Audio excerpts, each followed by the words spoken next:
Good morning. Happy Monday. Can you believe this is the last week of August? The summer is almost over. The year is nearly three quarters the way through. Incredible. And what a year it's been. It's been a crazy, crazy year. But all evidences are that the direction of the wind is changing and it's getting to our backs. We have plenty of good news out there coming our way. So we just got to keep putting one foot in front of the other and every day is going to get better. Now, so let's start off today's live session by the painting of the day.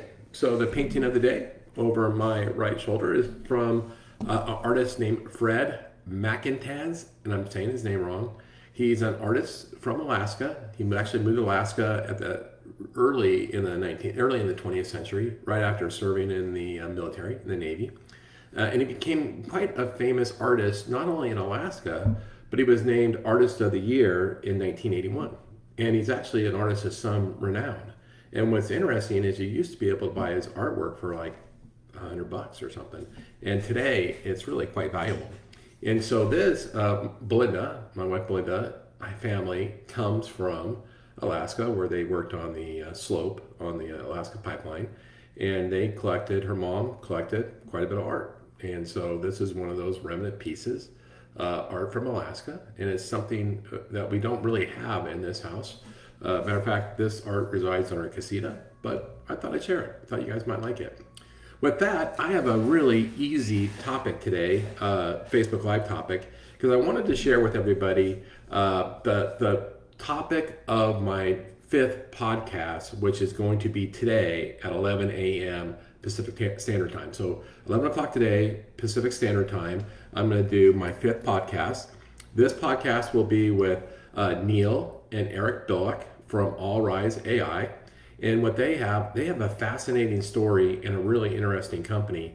And my purpose of the podcast today and the Facebook Live today is to just introduce concepts, things that are swirling around us that we may or may not be aware of and may or may not believe in.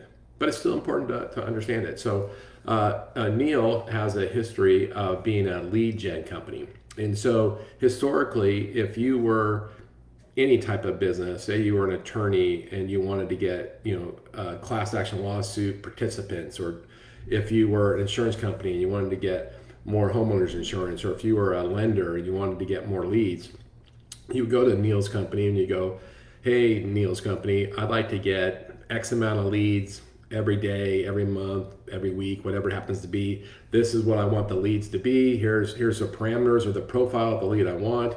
And then it was for him to go and design funnels to go capture those leads. Now, he would use every medium possible, whether it's mailer, direct phone calls, TV ads, radio ads, everything you could think of, social media, display ads, and all that kind of stuff. So his company was an expert in generating leads for all sorts of disciplines, for all sorts of businesses. And he was really, really successful. The thing that makes Neil interesting is he's quite the entrepreneur. What would happen is if he created a lead flow that really worked, and if it generated far more leads than they expected or than the customer wanted, the customer didn't want to buy them, and if Neil couldn't sell them, he'd pop up a company to service those leads. So think of it, if as a mortgage company, we said, hey, Neil, I'd like to get 1,000 leads a week that net me 300 applications a week. And let's say he generated a funnel that generated 10 times that, and he couldn't figure somewhere else to sell those leads, he would just pop up a mortgage company and fulfill those leads. Really a fascinating entrepreneur, really thinks kind of differently. Well, a few years ago, him and Eric pivoted. He was getting, he was really getting worn out on that whole lead gen. It's just really high pressure. It's fast paced. There's all sorts of compliance problems, legal problems, all sorts of stuff. And he's always on the edge of innovation. And what they said is, look, what we're going to do instead, we're going to pivot to a lead conversion company. So instead of, and they still can, but instead of building the original funnels, they're like, you send us your raw leads and we'll convert them at a higher rate. Very interesting. And in doing that, he created call centers all over the world and had all sorts of technology. But this latest path has led him into what is the topic of our talk today, which is voice AI, customer interaction with voice AI. And so today he has a company that is 100% driven by voice AI. And what that is it's essentially a chatbot, but a chatbot or a AI voice does outbound phone calls on call lists or receives inbound phone calls from people reacting to whoever the funnel was. And this AI technology has a far higher conversion rate than a call center. Isn't that just amazing? It's just amazing. And I'll tell you, because I've played around with their technology and I've listened to some of these conversations. They're not as smooth and polished as a human, but they're not far off. They're not that far off. And the one thing that the AI bot has over a human is it doesn't make mistakes. It follows the scripts perfectly. It follows the sales process perfectly. It listens to the customer perfectly. It reacts to the customer nearly perfectly. It doesn't make any mistakes. So where it seems a little boxy in the voice, like the inflection, to me sometimes it seems like it doesn't have enough emotion, like it can't react emotionally. It's fairly static. That technology will get better and better and better. So if you see this, and if you're on the podcast later, if we sample it, or if we give you links to go try it out, you can easily, be a naysayer and go, hey, that doesn't sound perfectly natural.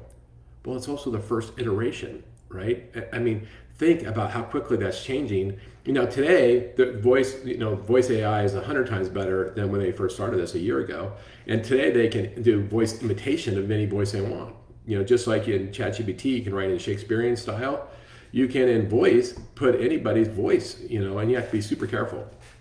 And here's what they find, because they've done A/B tests where they'll get somebody. Let's say it's a mortgage company. I don't think they work with mortgage companies. Let's just say it's a mortgage company, and let's say the mortgage company goes out there and buys leads, whatever type of leads, right? And they'll send half to the AI bot and half to that company's call center, and the AI bot always outperforms, converts at a higher rate.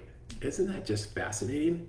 It is really, really fascinating. And that's only going to get better and better and better. And by the way, that's both with inbound or outbound, right? So you might be on, however the funnel is. Let's say you're online and you see an advertisement for roofs and your roof leaks. And so you call the number. Well, that number goes to the chatbot, the AI chatbot, right? Who has a conversation. And the conversation leads to immediate scheduling, right? So you can talk to chatbot, tell exactly what you need, what your concerns are, all that. Have a decent conversation, and then the chatbot will go, "Would you like me to schedule a professional to come out to your house and give you a quote and discuss these things with you?" And then they go through using the calendar technology, simple technology. They schedule that appointment, and so now the housing contractor, who's probably self-employed, is a lone person in this company. His biggest challenge is he can't answer the phone, so he's missing all the business, right? He doesn't have to answer the phone. The chatbot answers the phone and does all of his scheduling and keeps him super busy, all for a really, really low cost, by the way. Another way, I was talking to Eric about this. They were working with a real estate agent. The real estate agent was buying a ton of leads. A ton of leads, and it was like 250 a month, and they were pretty good leads. They weren't Zillow leads, but they were good leads. And I don't remember the lead type. I think we'll talk about it later today, but they're a pretty good lead. And the real estate agent got 95% of their business from these leads. But interestingly, they weren't quick to call the lead, and they often didn't call the leads. Like they'd only call 20 a week. And so they call 80 leads out of the 250 they bought, and they get like 9 deals. And so Eric's like, if you send those leads to us, we're going to review all 250 of them. And if you're getting 9 out of 80, I promise you, we're going to get, 12 out of 100 or 15 out of 100. We're going to convert more than you are. Fascinating, right? Really, really fascinating. And their pricing model is super inexpensive. The price is the usage on their platform. So, and that's usage is defined as somebody having a conversation. So the chatbot can call 1,000 people. If the 999 don't pick up, it doesn't cost you a penny. The last one picks up, now you start getting charged like 25 cents a minute or something. And the chatbot can handle unlimited calls. What they have to do is they have to put a governor on how many calls or how many leads the chatbot gets, so that it doesn't inundate the actual end receiver of it. Because it wouldn't help if I say, hey, take a million leads and then they give me too many, warm leads to me. And if you're a lender, what would happen is the chatbot would warm up the lead. You can even have the chatbot launch the application process, and then they can do a warm live transfer to the loan officer. Like, you can set it up however you want. I mean, theoretically, you could set it up without a human in the process at all. Now, there's some compliance things you have to get it through, but you could, theoretically have the chatbot talks. Somebody could respond to a display ad or social media or something. They could call in. The AI bot can have the conversation with them. Say, the way we get started is for you to complete an application, and then you can put them into an automated application process that gives them real-time feedback, gives them conditions, can actually give them an approval, and then you can walk through. They can lock themselves, schedule docs. I mean, you could. In this process, there's a day coming where you don't need a human in that process. Now, I'm not saying that's better. I think humans need humans, so don't misunderstand what I'm saying. I think it's a much better experience when you have a human involved. But there is a day where it's going to get very fuzzy, right? And it's going to be really interesting if somebody sends me, a human, 100 leads, or the computer 100 leads, I convert 1 or 2, and it converts 8. That's going to be very interesting, right? Really, really interesting. And as you listen to this technology, the thing isn't, to be scared about it or intimidated or worried. The thing is, how do I leverage it? How do I use that technology? Not how do I hide from it, not how do I put my head in the sand. When should I invest? When do I need to learn more about it? When does it become something that I could use, that I can leverage so that I do more business, right? That's all it is. And so in that, because if you listen to my Facebook Lives at all, you know that I think the future of mortgage, the future of real estate, the future of almost every consumer business is a race to the consumer, to who can get to the consumer first, right? The person who gets to the consumer first, the person who owns the relationship, is the one that wins. They're the ones that actually make the most money. They're the ones that are most important. So in my opinion, all of us need to figure out how to get to the consumer first. Now, I get you can be downstream, down funnel, but the further downstream, the further down funnel, the less you make, the less control you have. And so in this highly complicated and margin thin worlds, we got to get up to the top of the funnel. And this could be one of those tools that you use to get to the top of the funnel, right? We can learn about it. Now, it's still a very young, fresh technology. I'm not telling you it's polished. You can poke a million holes in it, but I can tell you it's working today, and it's outperforming a call center. I can tell you that for sure, even though it doesn't really appeal to me.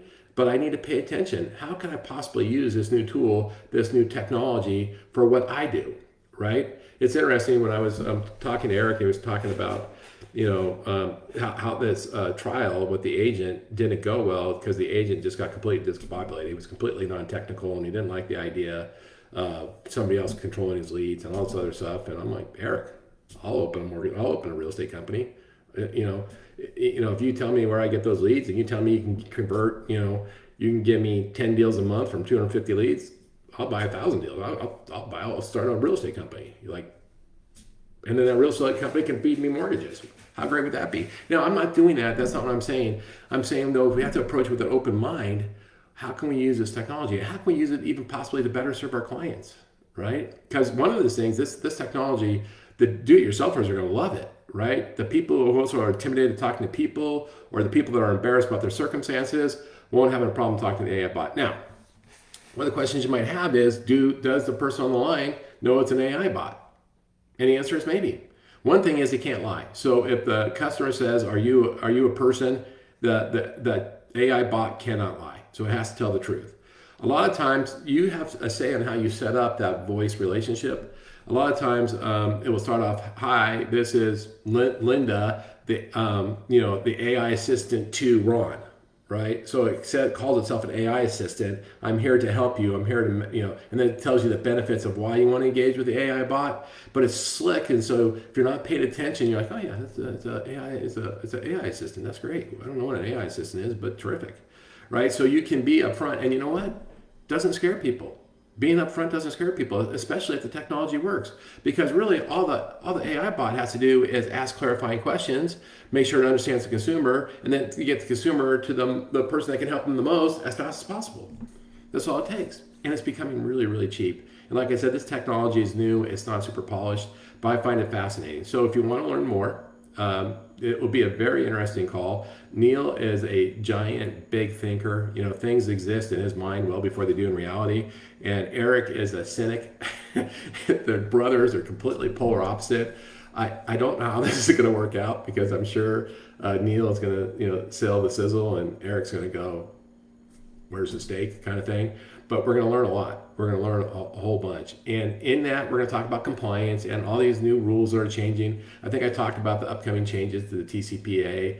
Some other changes are coming to leads. We're going to talk about that and the impact it is going to have on this voice, integration. And so we're going to learn a lot. So I invite you, if you're available, get on my podcast at 11 o'clock. If you're not available, watch it, go back and watch it. But don't be afraid of this. Let's just learn it. Let's see if it's a tool we can use. Let's understand it. And let's see if it works. One thing is, let's not poop-pot if it's working. Like, let's just not, that sucks, I'm never going to do it. But if it's out there getting deals at a low cost, let's look at it. I mean, let's do whatever we can to get to the consumer. Anyway, hope you join me at 11 o'clock Pacific Standard Time today. I appreciate you checking out my Facebook Live. And I will see you again tomorrow. Thanks so much. Bye.